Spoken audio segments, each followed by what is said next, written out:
Bienvenidos a nuestra clase número 1 de noviembre de la membresía. En este mes nos vamos a abocar al desarrollo del pensamiento y para esto vamos a apelar a algunas estrategias psiconeurodidácticas. ¿Qué quiere decir esto? Que nosotros cuando aplicamos estas estrategias tenemos en cuenta aspectos psicológicos, aspectos neuros y también didácticos. Desde este enfoque integral, nosotros entendemos que la función principal es la lógica, no la atención ni la memoria. Si bien no desconocemos su función, como otras funciones que hemos mencionado en videos anteriores, para nosotros el eje de desarrollo del pensamiento se tiene que centrar en la lógica.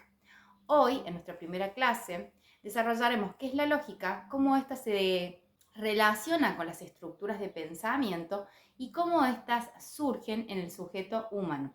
Para ello, no solamente vamos a contar con este video tutorial, en donde vamos a ver en unos minutos más una explicación teórica que yo les voy a enviar en PDF a modo de síntesis para que ustedes puedan seguir algunas estructuras o ejes de análisis de sus estudiantes. En la próxima clase nos vamos a centrar en cómo reprogramar estas estructuras y cómo hacerlo a través de estas intervenciones didácticas. Sin más que agregar, vamos a nuestra clase en donde vamos a ir compartiendo pantalla para que veamos a qué nos estamos refiriendo. Ya estamos acá en nuestro primer cuadro, en donde nos vamos a ir centrando en cómo surge la lógica.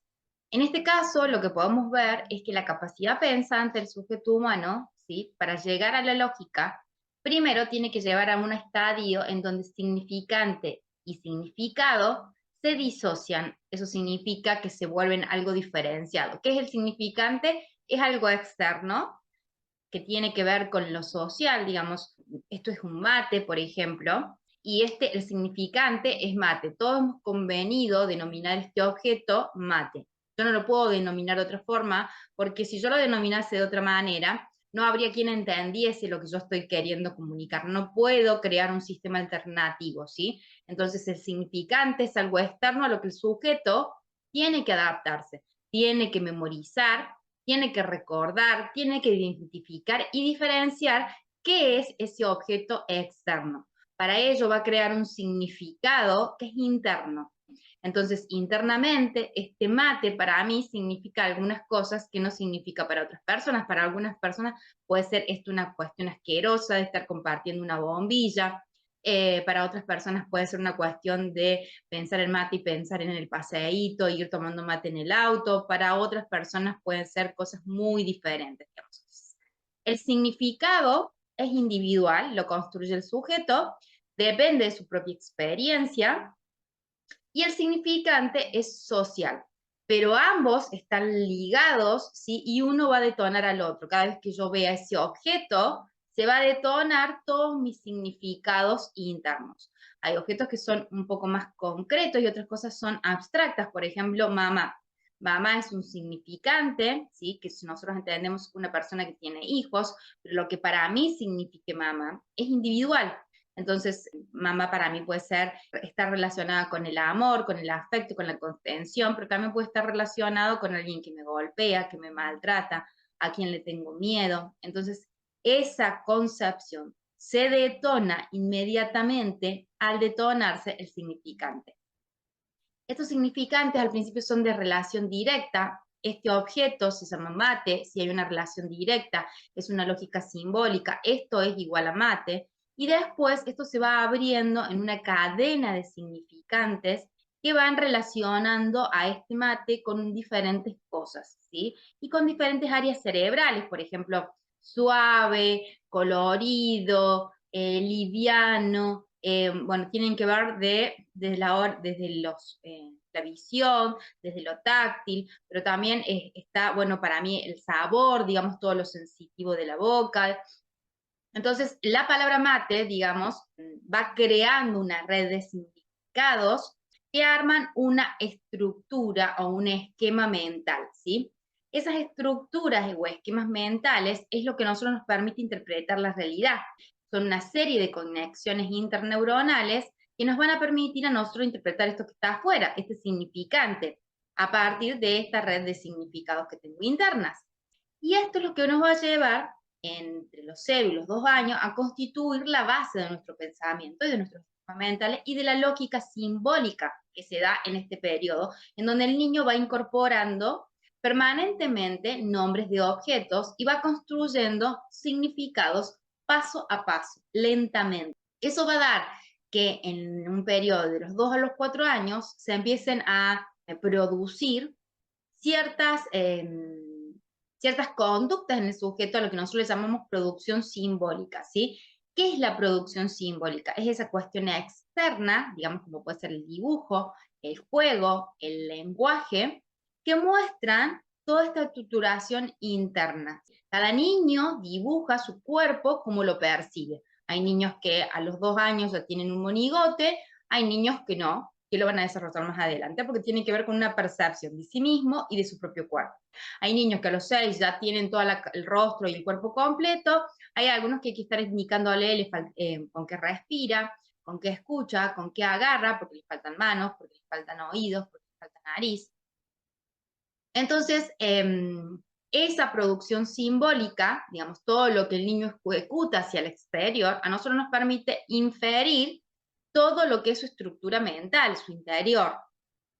Y cómo va incorporando en este periodo elementos a su estructura cognitiva el niño, si tiene un lenguaje que es precario, ¿sí? Que se está desarrollando y que aún no ha alcanzado toda su riqueza, lo hace a través de la imitación. Entonces, por ejemplo, el niño, para entender lo que es una mamá, juega al rol de la mamá, digamos, y hace lo que hace su mamá, ama con bebé, le da de comer, lo limpia, le pega, si a él le pegan. Entonces, todo esto que él va construyendo de significados, en un principio es todo psicomotor, sensoromotor, es experiencial, es todo lo que él vive y lo va incorporando por la imitación.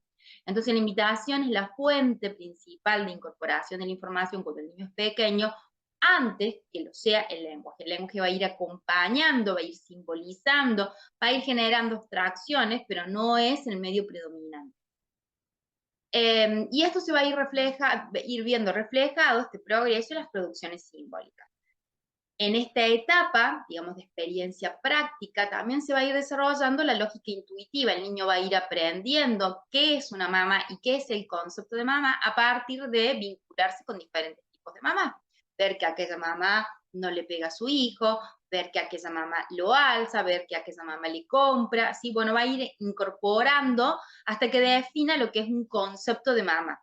Y entonces el concepto se va a diferenciar de este significado personal, digamos, ¿sí? Entonces, todo lo que es la lógica de un sujeto, lo que nos permite es inferir a través de sus producciones simbólicas esos significantes a los que el niño se está refiriendo, ¿sí? Y cómo esos significantes han ido construyendo ciertos significados, se han ido incorporando por imitación y han creado una red de esquemas mentales que son propios del sujeto.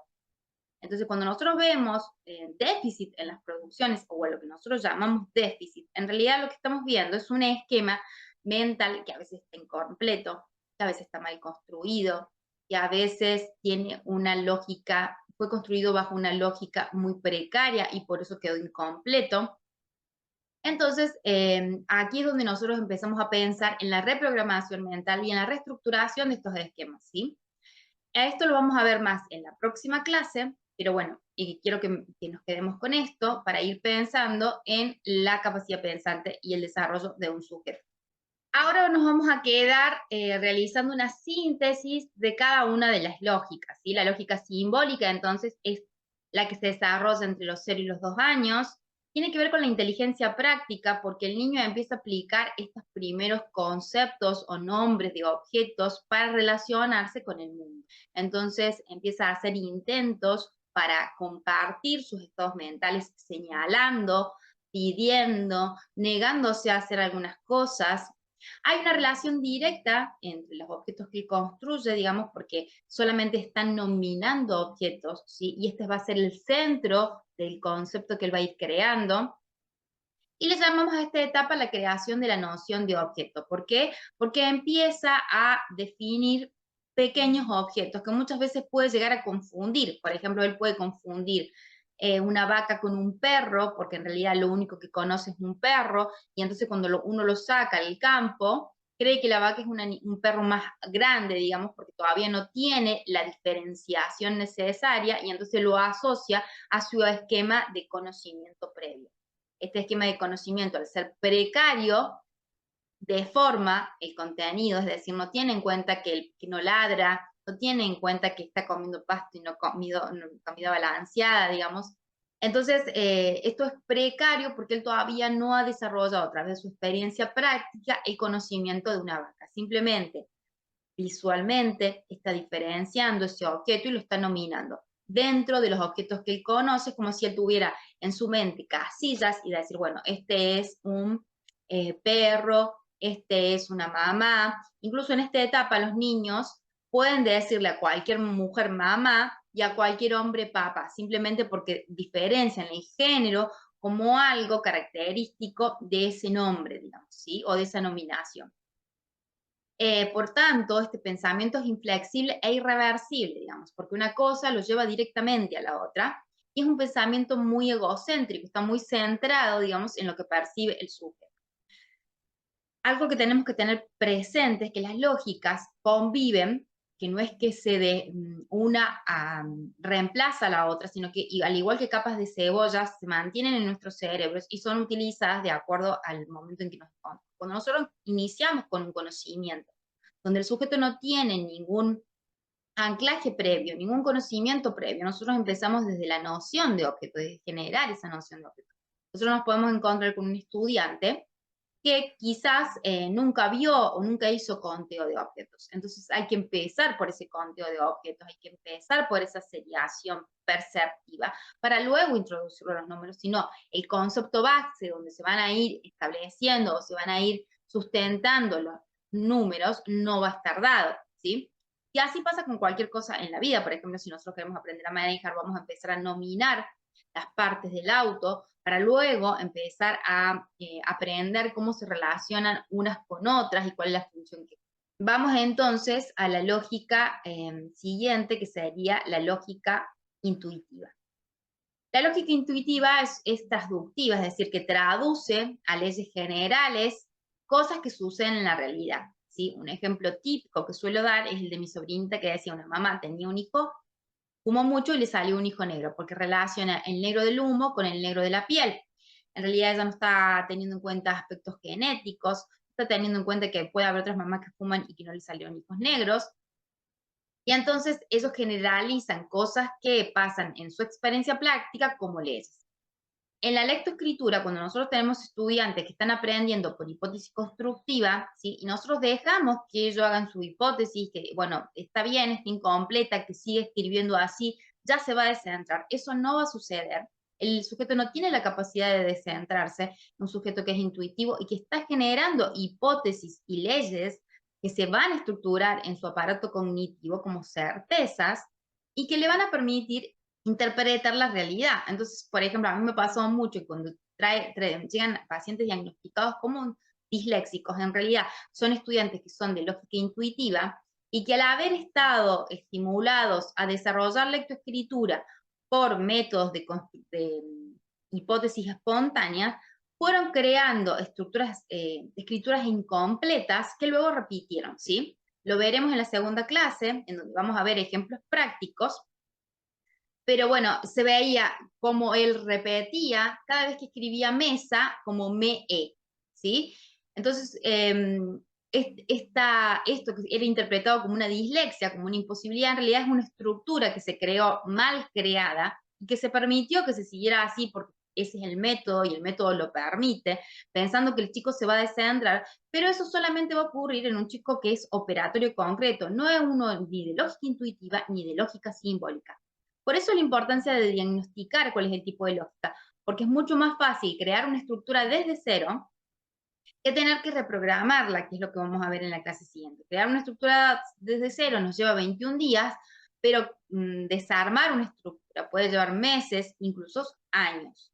Hay una descentración que va a ser práctica, por eso que nosotros utilizamos en estos estudiantes que son diagnosticados como disléxicos el método global mixto. Entonces, permanentemente se va a ir exponiendo a esto, que la tarjeta dice de una forma, pero que él está escribiendo de otra forma y que le muestra que es incorrecto, hasta que él logre reprogramar todas sus estructuras mentales. Esto de la falta de descentración y la necesidad de hacerlo de forma práctica es porque el estudiante solamente se centra en un aspecto a la vez, como decíamos en mi sobrinita, el negro del humo. Desconoce otras cosas, o sea que si yo le hago una pregunta, hay dos palabras diferentes que escribiste iguales, ¿pueden escribirse igual si son palabras diferentes? El estudiante va a terminar afirmando que sí, porque en realidad él se está centrando solamente en la en su hipótesis. Su hipótesis es, por ejemplo, pongamos pato y palo escritas como PO, ¿sí? Porque inician con P y terminan con O. Y si él escribe las dos como PO, ¿sí? Y nosotros le planteamos esto, son palabras diferentes, pueden escribirse iguales, y el estudiante afirma que sí, estamos frente a una lógica intuitiva o simbólica, en donde el estudiante lo único que está aplicando es su hipótesis. Su hipótesis le dice que se pueden escribir palabras con primera y última letra, porque en realidad nosotros mismos lo permitimos porque lo hacemos escribir por hipótesis espontánea. Entonces para él se vuelve una ley y para él no hay contradicción en eso. Para esto él tendría que tener a la misma vez en cuenta que palabras diferentes deben escribirse diferentes, además de su hipótesis de lectoescritura. Esto debería entrar en conflicto y promover una reestructuración. Pero eso solo ocurre en estudiantes de lógica operatoria, como había dicho. Cuando los estudiantes ya inician en esta etapa, el avance que tienen desde al anterior es que hay interés en compartir estados mentales, compartir lo que a él le pasa, interés por comprender lo que a usted pasa. Y empieza a haber un esbozo de anticipación, que también lo vamos a ver en los videos, en donde el estudiante dice, y se empieza a dar cuenta, antes de que suceda la acción, de que algo va a suceder, de que si él vino siempre aplicando una cierta hipótesis, esto se va a volver a dar. Por ejemplo, yo escribo, le digo, pato termina igual que empieza toro. Y toro, él me va a decir, toro termina igual que empieza rosa, porque empieza a darse cuenta cuál es la relación entre las palabras que estamos introduciendo y con las que estamos trabajando, ¿sí? Esto va a permitir una anticipación y un progreso hacia la lógica operatoria concreta. Eso no significa que una vez que el estudiante tiene lógica concreta en este tipo de conocimiento, lo va a adquirir en todo. Hay un funcionamiento que es predominante, simbólico, puede ser predominantemente intuitivo o predominantemente concreto, digamos, o formal. El pensamiento formal tiene que ver con la ciencia y con el pensamiento científico. No todos los sujetos humanos van a llegar a ese estadio, y nosotros podemos ver lógica intuitiva en adultos. Por ejemplo, cuando una persona afirma que todos los hombres son iguales o que todas las mujeres son iguales, la verdad que él no conoce a todos los hombres y no conoce a todas las mujeres, no puede hacer dicha afirmación. Por eso desde el pensamiento científico se dice un tanto porcentaje de hombres o mujeres de ciertas características presentan dichas conductas. Porque en realidad nunca va a ser toda la población, digamos. Nosotros hacemos leyes en sociología, que es a porcentajes, digamos. Y eso nos muestra cómo la lógica intuitiva funciona mucho más allá de este estadio de los 2 a los 4 años. O por ejemplo, cuando nosotros nos compramos un aparato nuevo, vamos a empezar a tocar todos los botones y a establecer una relación causa-efecto en qué botón sirve para qué cosa, ¿sí? Entonces, de acuerdo a la situación, nosotros vamos a ir aplicando diferentes tipos de lógica. Y hay gente que al no haber desarrollado las lógicas más avanzadas, nunca van a aplicar una lógica científica. Y vamos con la última lógica, sería la operatoria concreta. Si bien existe la formal, nosotros no la trabajamos porque en realidad los chicos que presentan lógica formal no presentan dificultades de aprendizaje. En esta, que es la que nosotros aspiramos llegar en todas las áreas del conocimiento y es lo que nos permite superar las discapacidades. Si tenemos un trastorno autista, va a funcionar mucho mejor con una lógica operatoria concreta. Si tenemos un retraso mental leve o moderado, va también a alcanzar un desarrollo mucho más acorde a su estadio cronológico del desarrollo, y así en todos los casos. Entonces, la lógica concreta, la ventaja que tiene es que permite interiorizar acciones prácticas como base para pensar. ¿Por qué? Porque en los estadios anteriores ya se dio la nominación de objetos, En la lógica intuitiva se dio cómo estos objetos interactúan y qué leyes generales se pueden establecer. Y a partir de saber las leyes, el sujeto puede anticipar. Entonces ya no prueba, no va a prueba y error intentando hacer algo, sino que tiene una ley que lo guía, que le dice, ah, bueno, si esta palabra se escribe así, esta se escribe así. Si 1 más 1 es 10, 10 más 10 es 100, ¿sí? Se permite hacer esas anticipaciones porque trabaja con la regularidad de la ley. Entonces, por eso decíamos en la etapa anterior, vemos que empieza a descentrarse, encaminarse en una lógica operatoria concreta cuando vemos que el sujeto empieza a hacer esas anticipaciones, ¿sí? Que se empieza a dar cuenta antes y empieza a decir, ah, entonces es muy común eso. Se va a poder también descentrar, ¿sí? Vamos a ver que el sujeto no solamente puede tener su punto de vista, sino que cuando yo le marco algo también puede tener el punto de vista, va a poder analizar varios aspectos a la vez porque se forma la agrupación clase-serie. Dentro de una clase él puede tener al mismo tiempo en cuenta la serie, por ejemplo, el número es una clase seriada, entonces yo para tener en cuenta toda la familia del 10 tengo que tener en cuenta a la vez la decena y todas las unidades con las que se va interrelacionando. Esto va a promover la descentración, la anticipación y la reversibilidad de pensamiento y una mayor capacidad reflexiva. Como vemos, el pensamiento va desde lo individual hasta la socialización. Mientras más concreto sea, de lógica operatoria concreta sea, más social va a ser. Y eso es lo que nos garantiza a nosotros una verdadera inclusión. Y eso ha sido todo por hoy. Espero que te haya servido, que te haya sido clarificador. Vamos a seguir trabajando esta temática en próximos tutoriales porque es nueva, porque es una nueva forma de acercarnos a pensar cómo se desarrolla el pensamiento humano y cómo nosotros podemos intervenir como docentes para generar un desarrollo y no pensar que los diagnósticos son para toda la vida, sino como siempre decimos, los diagnósticos deben escribirse con lápiz y nosotros como docentes tenemos muchas posibilidades para desarrollar y mejorar las condiciones de vida de un sujeto. Por eso, esta es como la primera aproximación. Si te han quedado dudas y aún con el material teórico en PDF no podés aclararlas, te ruego que me las dejes en los comentarios y las estaremos trabajando en próximos videos o tutoriales. Yo me despido por hoy y nos vemos en 15 días con una segunda clase de desarrollar el pensamiento. Besitos, chau chau.